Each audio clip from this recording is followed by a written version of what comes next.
episódio de hoje, Burj Khalifa. Dubai, alimentada pela riqueza de ser um grande centro de petróleo, viu sua população crescer em cerca de 600% nos últimos 30 anos.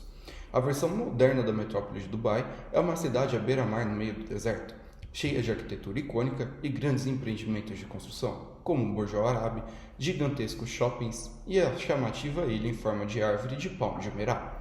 Mas a visão mais icônica de todos, no entanto, é o Burj Khalifa, um símbolo da cidade e o edifício mais alto do mundo. O Burj Khalifa ergue-se sobre Dubai com impressionantes 823 metros de altura, um pouco mais de meia milha, acima da espetacular fonte que enfeita o espaço diretamente em frente à torre.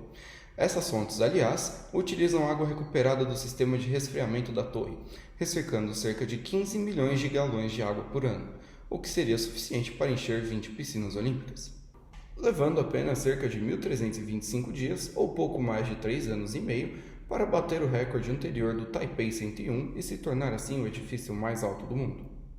A escavação do edifício começou em janeiro de 2004, porém a abertura demorou um pouco mais, com a cerimônia lançamento de oficial ocorrendo apenas em janeiro de 2010. Apesar da conta ter chegado a praticamente $1,5 bilhão, isso nunca foi um grande problema, tendo em vista que o espaço dentro do Burj Khalifa foi vendido ainda na planta, antes mesmo da construção começar. Destinado a ser a peça central da cidade, o Burj Khalifa começou uma competição entre os designers mais importantes do mundo, que acabou sendo ganhado por um especialista em estrutura de torres da Skidmore Architects em Chicago. Naturalmente, o maior problema dessa construção está relacionado à sua altura. Como construir uma torre autossustentável a este nível, resistir às intempéries e entregar os materiais necessários em um dos canteiros de obra mais altos do mundo. Embora possa não ser imediatamente óbvio, o design da torre foi baseado em uma flor do deserto, a Hymenocallis, que tem essa forma abstrata, com 3 elementos principais construídos em torno de um núcleo central, com o espaço diminuindo à medida que a torre se eleva, para assim fornecer uma estabilidade natural à mesma. Assim, este layout também oferece uma quantidade substancial de janelas, e a aerodinâmica é de fato fundamental para a capacidade do Burj Khalifa de resistir às tempestades, algo que ele consegue sem medidas como o mecanismo amortecedor de dissipação de momento usado no Taipei 101. Sua seção transversal inconsistente faz com que a torção e a flexão da estrutura seja evitada, assim resistindo a forças fortes, além de evitar o perigoso movimento ondulatório que pode se formar em uma estrutura de formato mais convencional. Ressalta-se que o estreitamento gradual dos pisos foi cuidadosamente testado por computador, assim como maquetes da torre passaram por túneis de vento, de modo que a elegante forma final se destaca como um marco, mas também tem um design funcional real destinado a garantir a estabilidade a essa altura do solo. O processo de construção foi colossal. É estimado que foram utilizadas cerca de 22 milhões de horas-homens na construção do edifício, envolvendo pessoas de 100 nacionalidades diferentes e 12 mil funcionários no total. Após concluído, vale lembrar que o Burj Khalifa contém 39 mil toneladas de vergalhões de aço e 330 mil toneladas de concreto. Ao todo, todos os vergalhões utilizados são suficientes para dar a volta em 25% do planeta Terra. O tapete de concreto de 3,7 metros de espessura é a base estrutural sobre a qual toda a estrutura foi construída. No total, são mais de 45 mil metros quadrados de concreto que repousam apenas nas fundações do Burj Khalifa.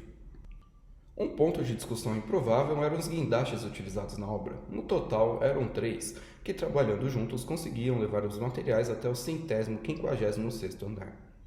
Planos cuidadosos foram colocados em prática para garantir uma volta segura dos guindastes ao solo.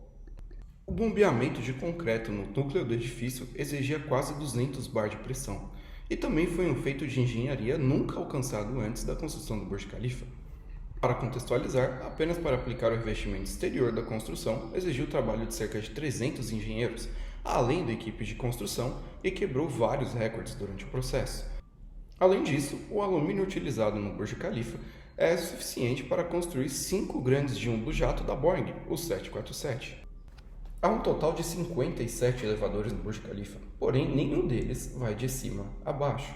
São utilizados 3 andares do céu, que atuam como centros de distribuição para os elevadores, permitindo que elevadores locais menores alimentem outros andares a partir desses centros. Contudo, o elevador de serviço central atende cerca de 500 metros, tornando-se o elevador único mais alto do mundo, novamente superando um recorde que era guardado pelo Taipei 101.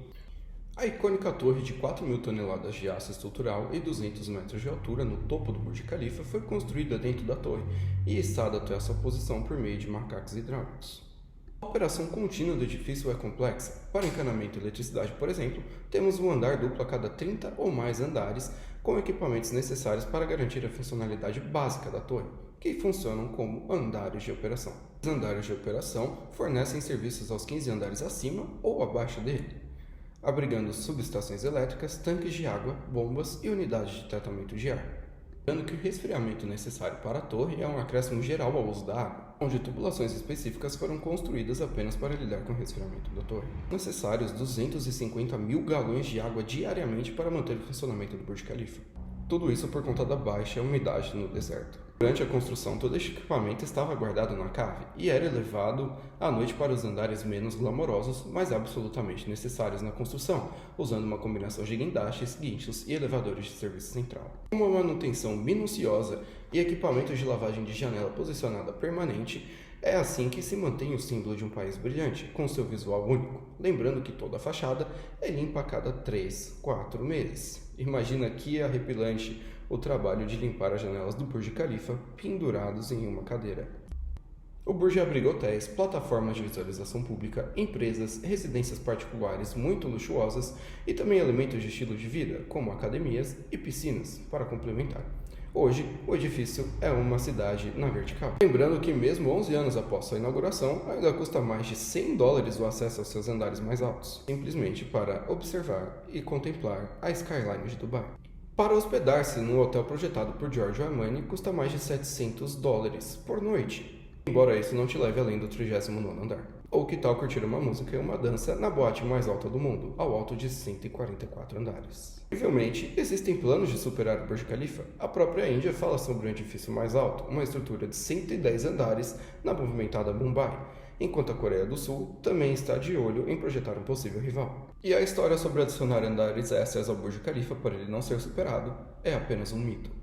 Contudo, o Burj Khalifa continua sendo icônico, um símbolo da cultura e prosperidade de Dubai e de avanço tecnológico.